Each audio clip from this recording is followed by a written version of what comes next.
our theme song and everyone will get here, right? So we need a little beat. Ready? Ready?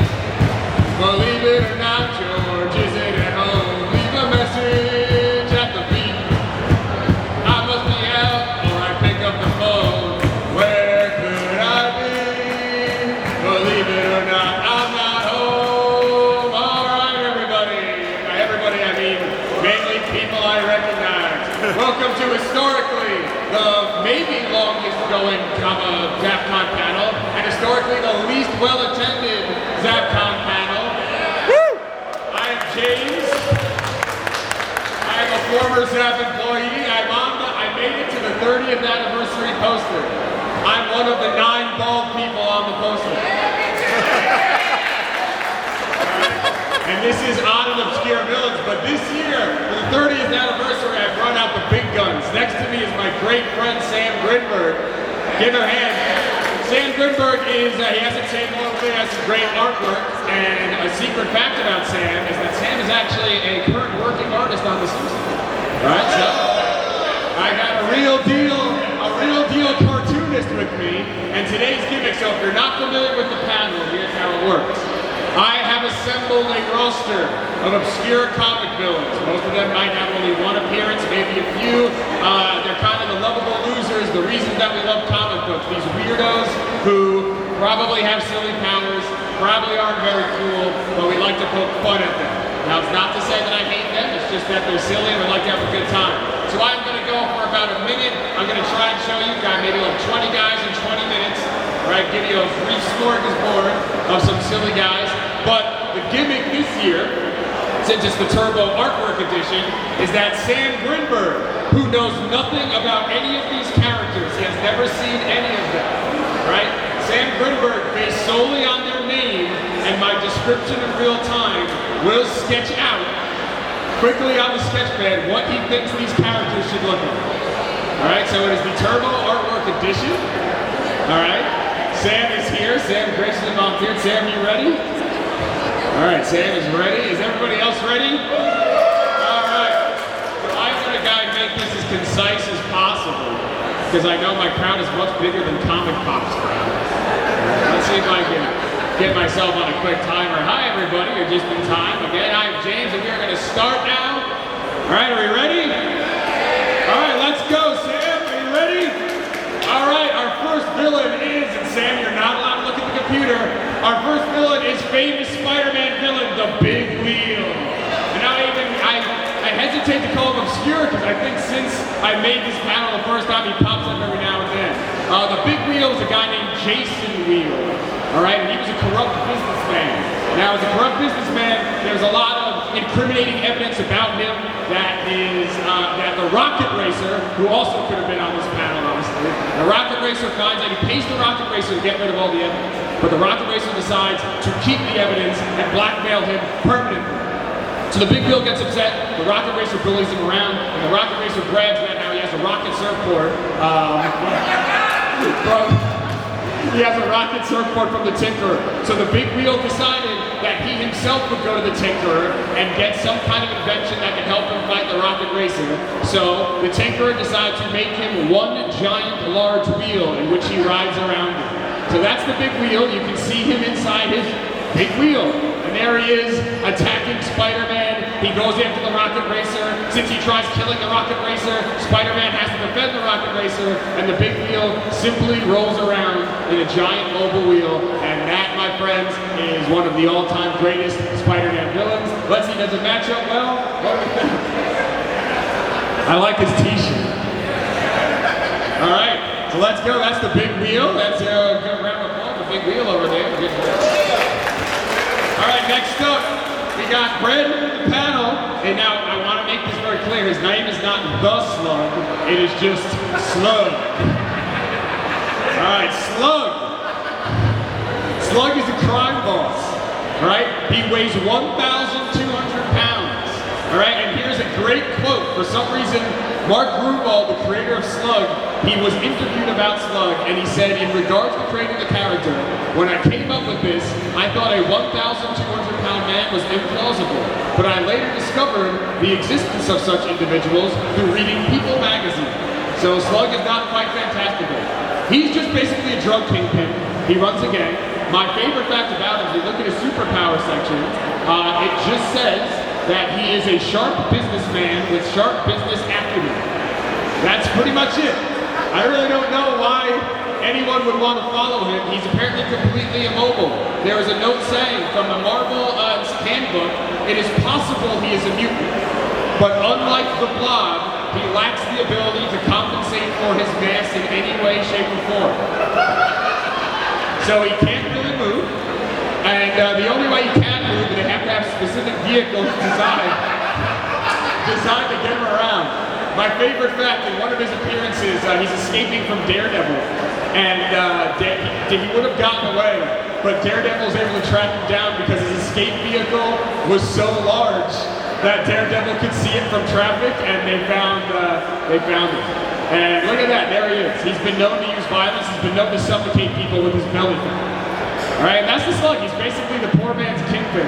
If you thought the way to make a better Kingpin is to make him larger. And there's the Slug. I'm sorry, not the Slug. That is just Slug. That's pretty good. I like that one. All these are on sale, right, Sam? These are all commissions, at least $700 a commission. All right. All right, we're going to keep going while we're still working. Big Pearl is another... He told me to text him. He's not going to. Use the word service. And then, as any national service member becomes citizen, the next logical step to become an international terrorist. I'm going to go find him. Decided to convert her service into a terrorist organization. And her most famous plot was the assassination attempt on both the Prime Minister of Canada and the President of the United States.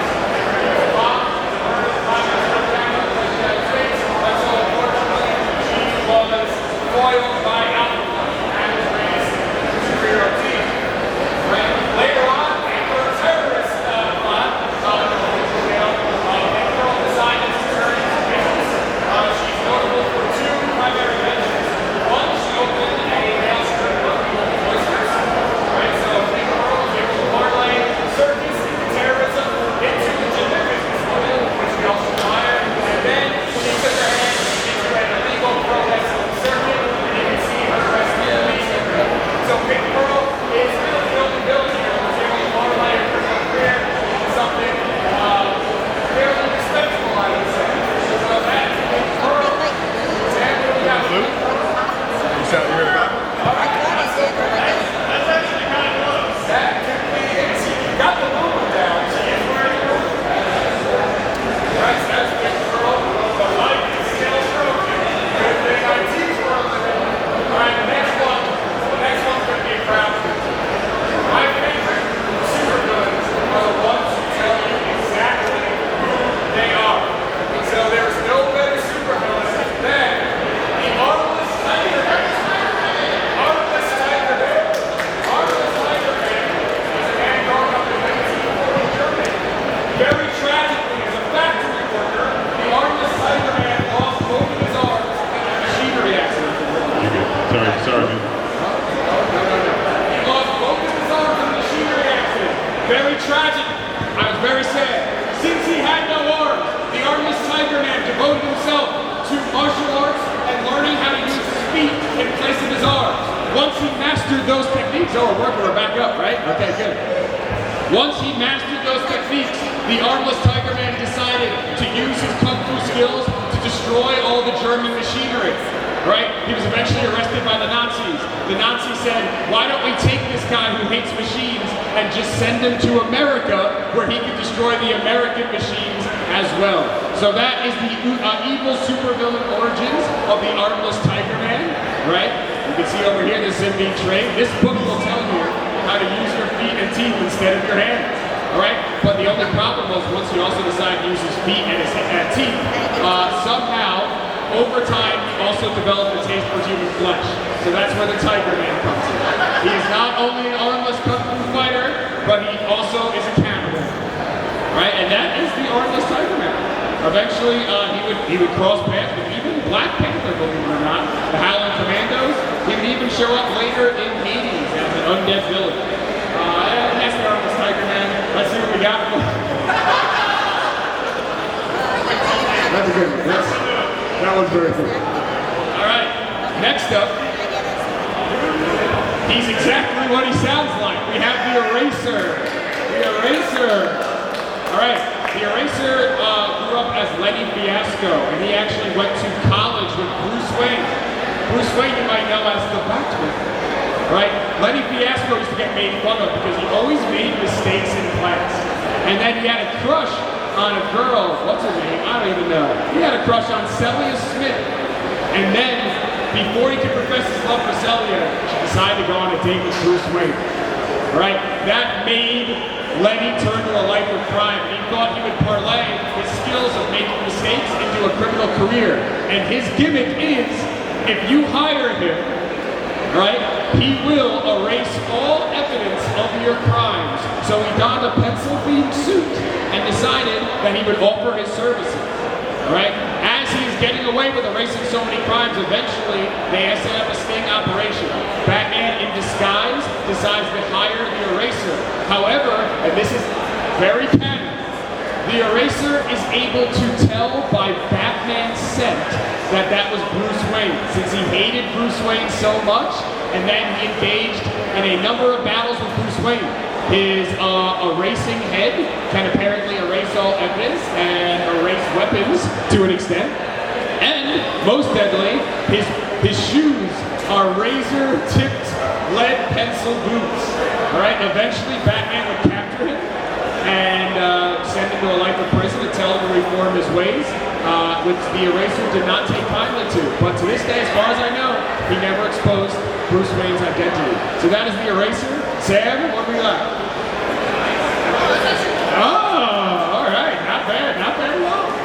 Alright, so by his arms and he makes an X pose. Right? Whenever he makes the X pose, he erases the space-time continuum. Right? So if he cuts through you, you better be sure that you're not coming back to Earth. He erases your body. But it's not as scary as you think. He actually just sends you to Dimension Z, which honestly doesn't really seem like it would achieve his goal of obtaining nuclear weapons. But regardless, the living Eraser ends up being foiled by Ant-Man, and despite his X-Technique dimensionizer, we would not really see much from him in the future. Do we have a living Eraser ready to go? Oh! No pencil cleaning this time. Sorry, sir. Alright, very good. This guy I'm going to quickly go through. This is the Lunatic with a K. Lunatic with a K. He was a vigilante. I don't really know why he looks like that. He has a jumpsuit, Sam. His entire gimmick is that he hated crime to the extent that he would hunt down and kill any criminal, no matter how petty their crime is. He was a villain of the Defenders. And this is actually pretty dark for the Defenders, but it got so bad that at one point, and this is in the issue, he apprehends a 14-year-old shoplifter and kills the shoplifter, right, in the Defenders. So, when you have literally a murderer like that, the logical contention is the Defenders decide to build a statue of Spider-Man on a college campus, and if you get that statue of Spider-Man, he would be so enraged by a criminal statue that he would go attack them. Eventually, the Defenders confront him. He uses a little metal stick. He exclusively, by the way, talks in catchphrases. So, for example, he yells, "Welcome to the School of Hard Knocks," and "I'm for law and order and lower taxes to end deficit spending." And haven't you heard? I hear every mother say. I don't really understand what the logic was behind creating him, but I would like you to know that he holds a clean win over the Defenders. The Defenders never beat this guy. He beat all of them. That includes the Hulk. He defeated all of them, and it wasn't until later when we found out he was the fragmented psyche of a medieval wizard that he was finally erased out of existence. So, good luck with that description, buddy. What do we have for the Lunatic? Oh, Luna! That's clever. He has nothing to do with the movie. Very good. I like the stick, though. All right, next up. Spider-Man is the best or the worst villains you can find. This is the Thumper.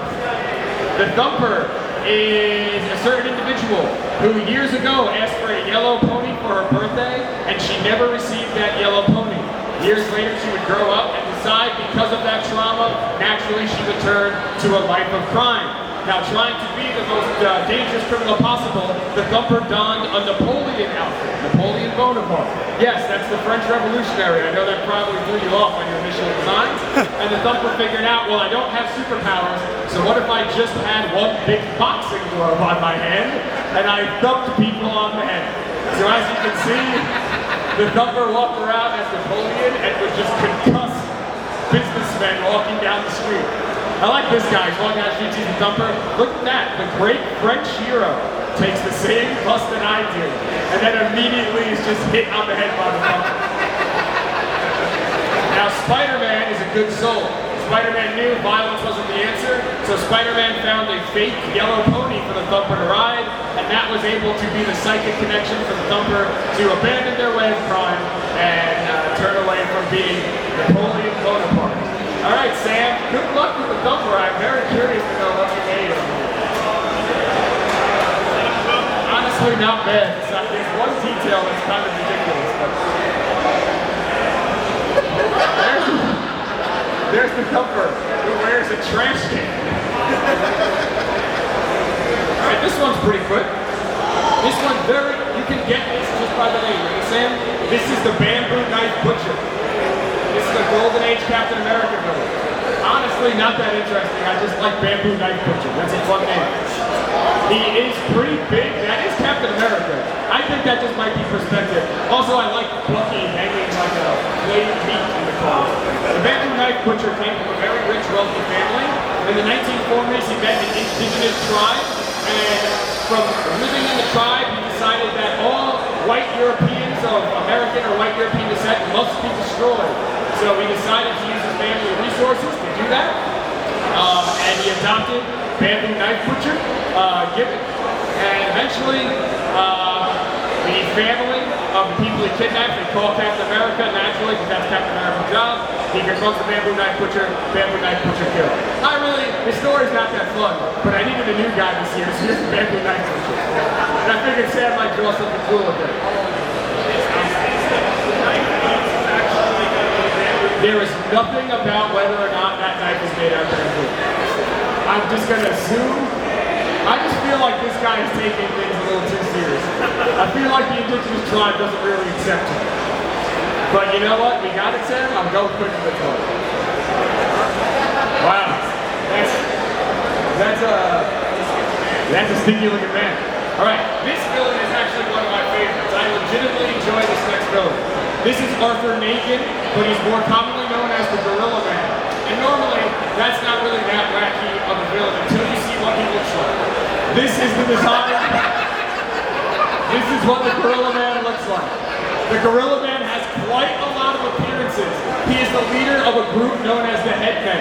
The Headmen's gimmick is they all have something weird with their head. I have Ruby Thursday, alumni of this panel, and also Conley the Mystic. If you want to know the origins of the Gorilla Man, he used to experiment on gorillas. One day the gorillas revolted, and they were able to successfully experiment on him, and they grafted his head onto a gorilla body. Now Arthur, being the genius that he is, did not let this discourage him, and he used what might be considered a handicap to some of you and turned it into a supervillain advantage. He found like-minded supervillains who all have weird head gimmicks, and he turned himself into a formidable villain who encountered the Defenders and has an ongoing rivalry with Luke Cage. As you can see here, he is going toe-to-toe with Luke Cage, and this picture was no fluke. He always looks like this, right? You can see over there, it's just a very normal man's head on a very blue gorilla's body. No, that's Johnny Cage. Alright, you got the Gorilla Man? Oh, you went opposite. You reversed. You went human body, gorilla head. Unfortunately, he's human head, gorilla body. Alright, next up, great Batman villain. This is Clubfoot. Clubfoot is a man. He was like third in line or fourth in line in his family to inherit a gold fortune. So he figured, well, I should kill all the inheritors before me to inherit the gold fortune. That seems to be a perfectly acceptable supervillain origin. What seems odd to me is that the Clubfoot's not real. He manufactured a fake Clubfoot. Now, kudos to the Clubfoot. He would utilize the Clubfoot to knock out Bruce Wayne Batman. So Batman had a one-on-one battle with him, and the Clubfoot knocked him out a few times. Until eventually, Batman was able to capture him because the clubfoot could not run away fast enough with his fake clubfoot. And that would be his ultimate undoing. And Batman eventually captured the clubfoot. He did not get to inherit that gold, and we would never see from the clubfoot again. I love the golden age of comics. Do we have clubfoot? I think you're going to get closer. Yeah! That's good. That's better than a real design scene. He's just a guy in a jacket. Next up is another golden age villain. His name is Gore. Gore, Sam, there's not really details on that. He's a deformed man. He's a very deformed man and he loves murder. But what makes Gore funny to me is that Gore is obsessed with Morse code. He learned Morse code at a young age, and what he would do is he would identify his victims. This deformed man would identify his victims, and then he would interrupt broadcasts and just compulsively spam D, D, D, D, D, D, D, D, D, D, D, D. That stands for death. And then while he's doing that, he would hire other criminals to rig an explosive device somewhere, and that would take out his building. But if you heard D, D, D, D, D, D, D being spammed in Morse code, you knew the deformed man Gore was out to get you. Gore would eventually be found out, and in his lair, he would engage into a fist fight with the Thunderer. That's a superhero that no one knows anymore, and the Thunderer would eventually kill Gore by burning him alive with his thunder. Oh wow! Not much is known about Gore. Besides, he was born with wealth and various deformities. Do we have Gore? Gore has no shirt on. Honestly, facial expression, not there. This is another guy, honestly, I have nothing to say about. I just think he has a funny name, so you're going to base it off the name only. This is Zombo, the hypnotist. Zombo! Hello, I'm Zombo, the hypnotist. Will you please be nice to me? Zombo the hypnotist is another golden age villain. Zombo has an island titled Zombo's Island. He was a master hypnotist, and he used that hypnotist to create a number of monster men and create a kingdom called Abysmia. I don't even know. Who cares? Here's a quote. The time has come, Zombo, master of men's minds, and at least prepared with my special submarine to sink every ship that comes through the surrounding shipping lane. American craft will be my victim. Right? He was going after America's shipping yards because World War II.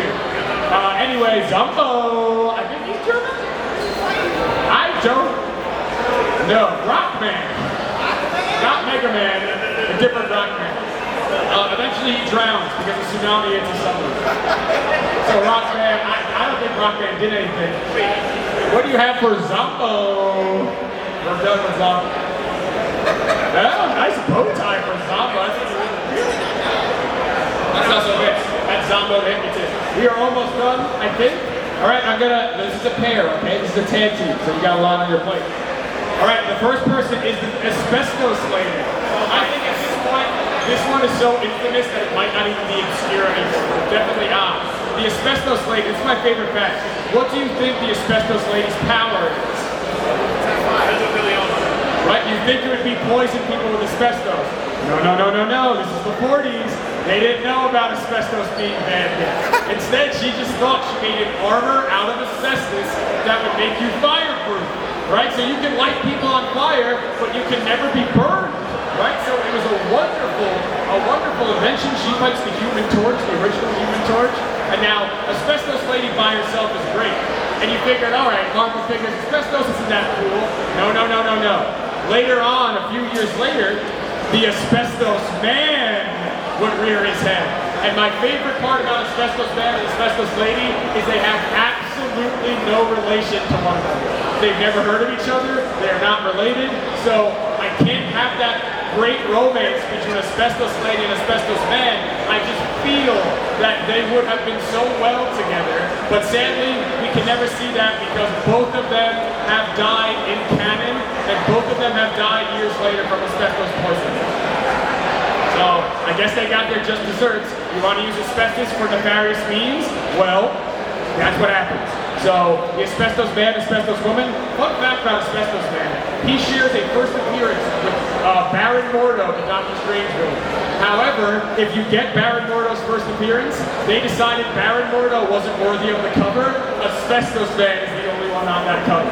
So, there you go. It's actually, if you get his first appearance, it's a quite expensive issue. Do we have Asbestos Man, Asbestos Woman? What was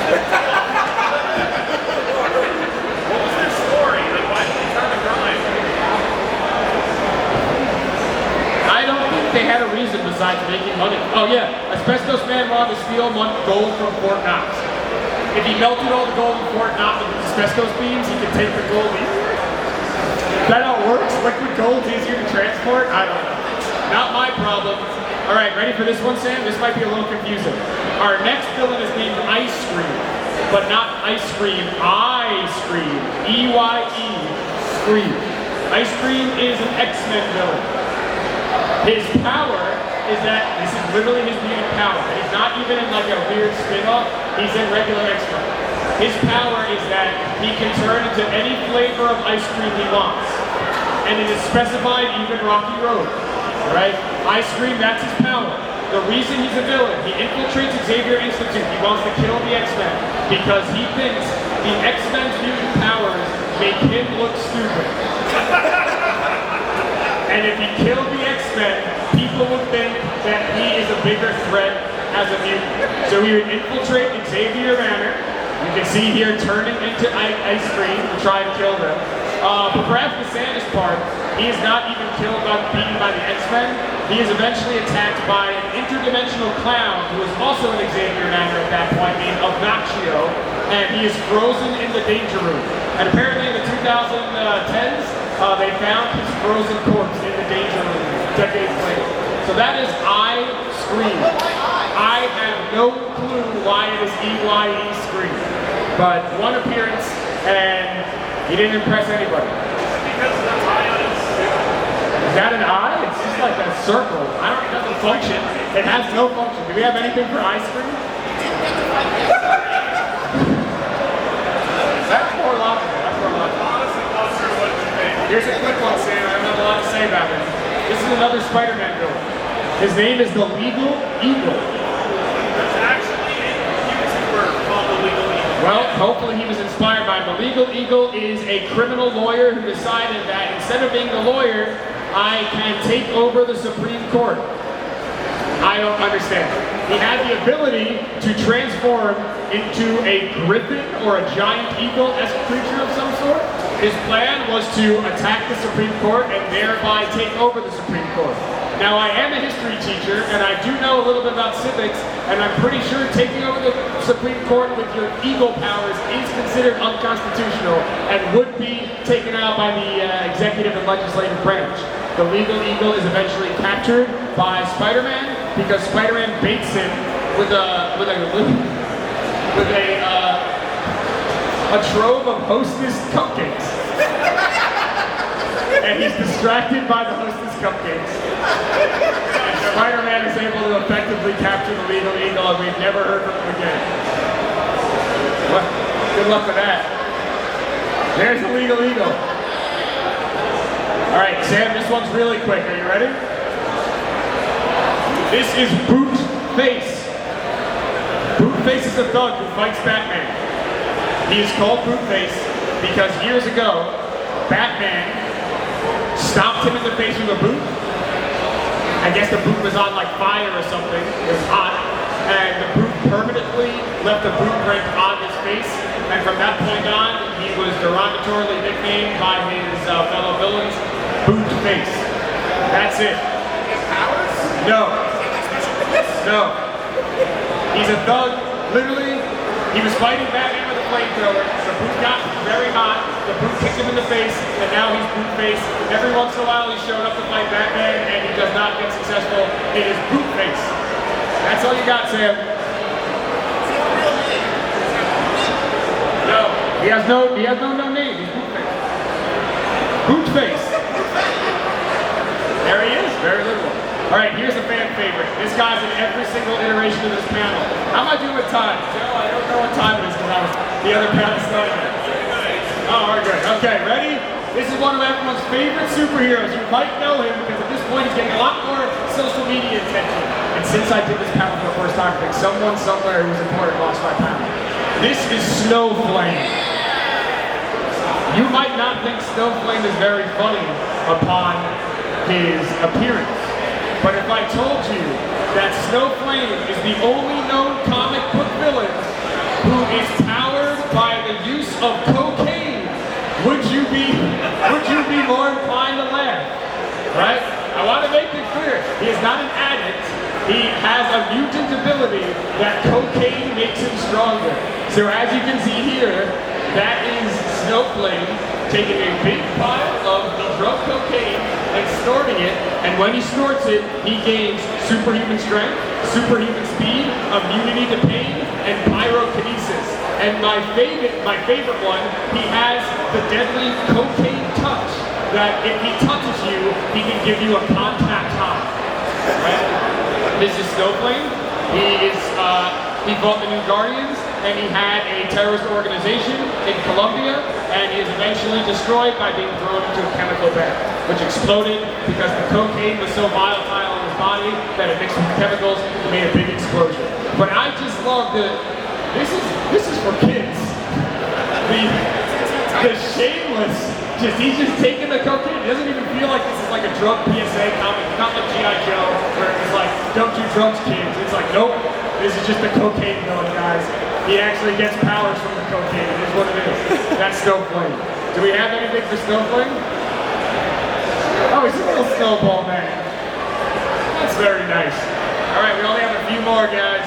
You might know this villain, actually. Has anyone seen the newest Suicide Squad?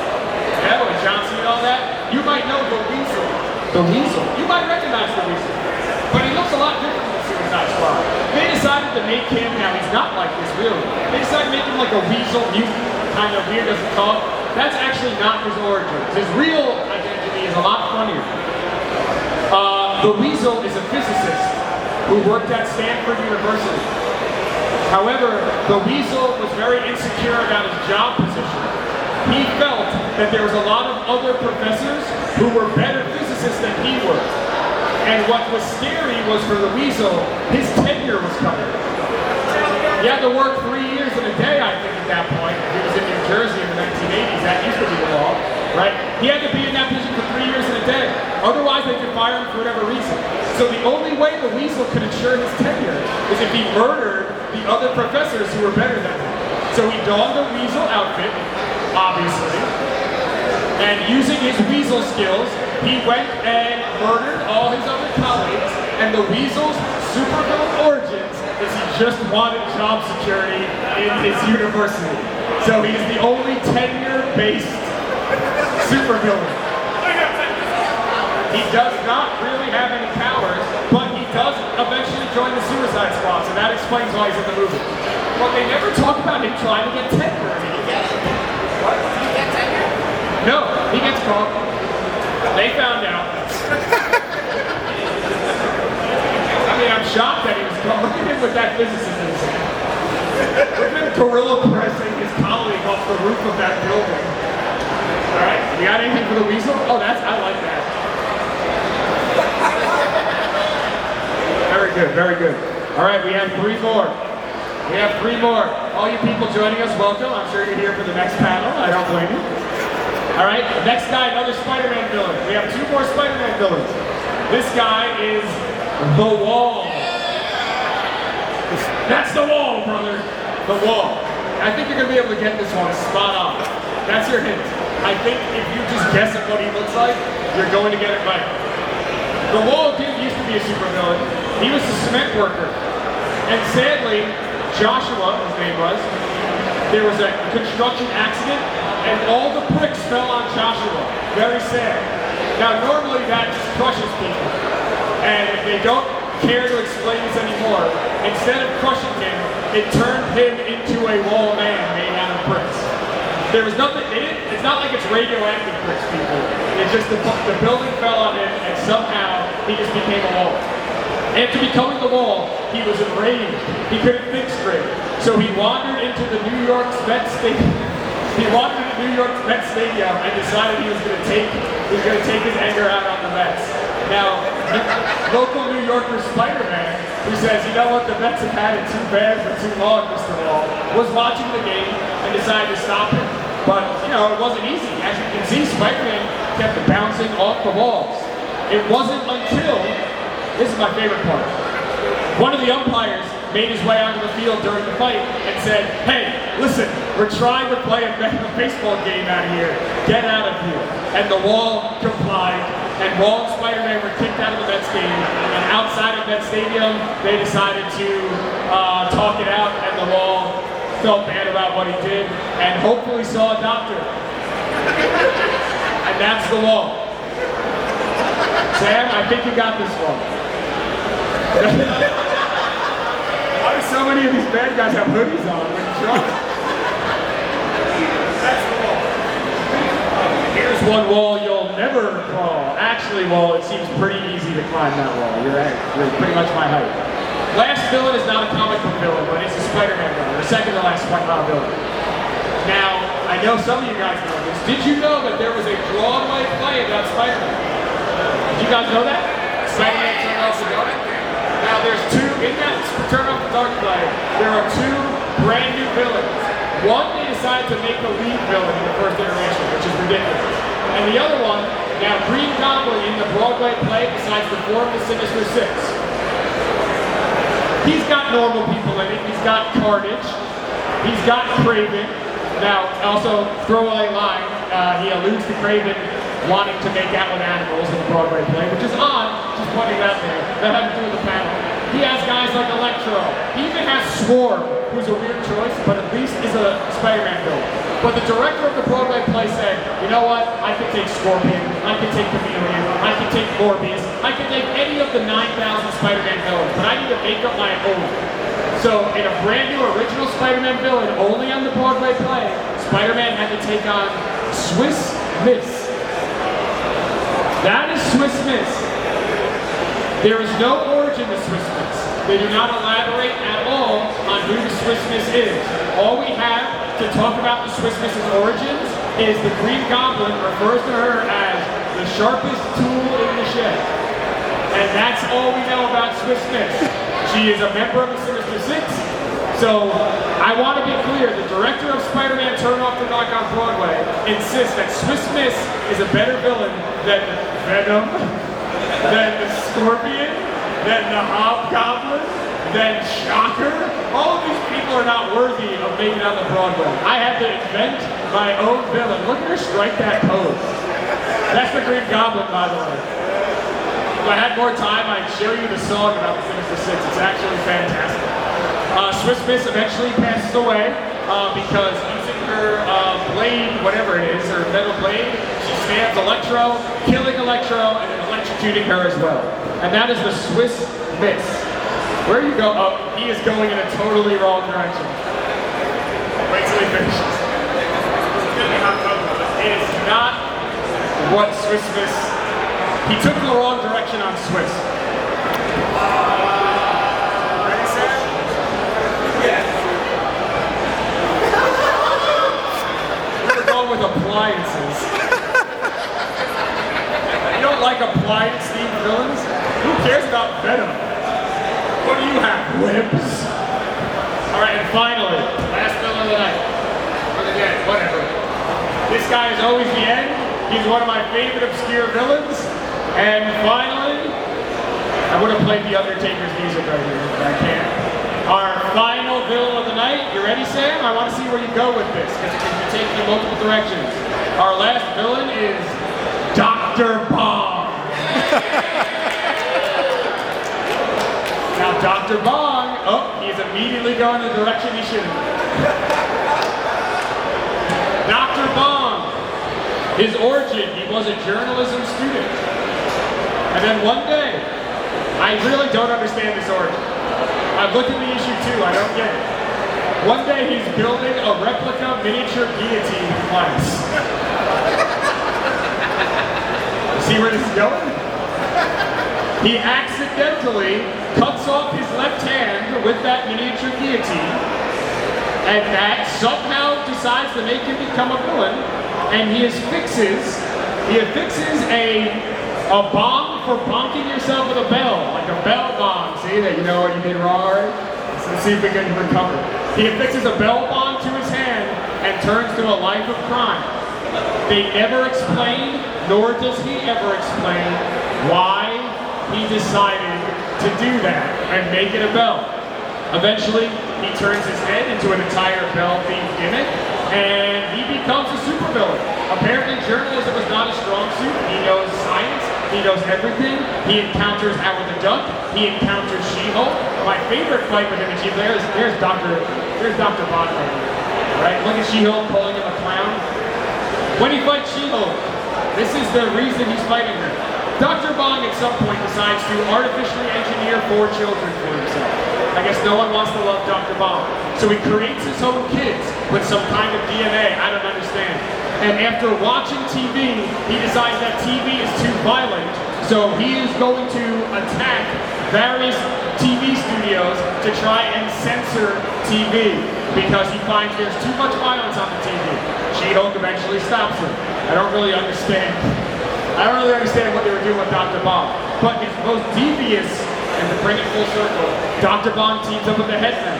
So, Dr. Bond eventually does link up with Gorilla Man, who we saw earlier, and he creates a plot where he builds, this is the actual name, he builds an anechoic chamber in which, in that chamber, he will hit his head and create a cosmic bomb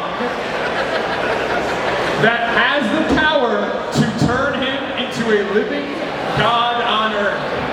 Right? So Dr. Bond almost got to Thanos levels of ability until eventually he stopped. And finally, Sam, can we see what you did? What you did with Dr. Bond over here in our final drawing? What do we got?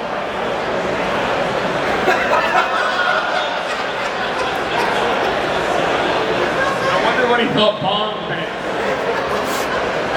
I mean, you didn't immediately think of bells? Why do you have a mustache? Alright, ladies and gentlemen, and I hope I didn't go over time. If I did, well, you know what? The last time I've been here for a few years, and I wore a tie. So that means I'm fancy.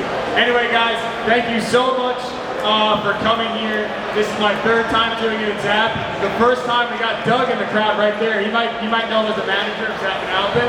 The entire reason this panel exists, it was an elaborate way of setting up Doug proposing to his now wife, right? This was all done so at the end of the panel I could ask, does anyone else know an obscure villain? And Doug could get up and say, I know someone called the Groomsman. And then he got down on a knee and he said, I'm the Groomsman, and now he's married to Mallory. And 3 years later, I don't know why, but Joe Ott keeps asking me to come back to this panel. But thank you for being here. Again, historically the lowest attended ZappCon panel, but you know what? You guys are great. Can we get a round of applause, especially for Sam, who did this for the first time?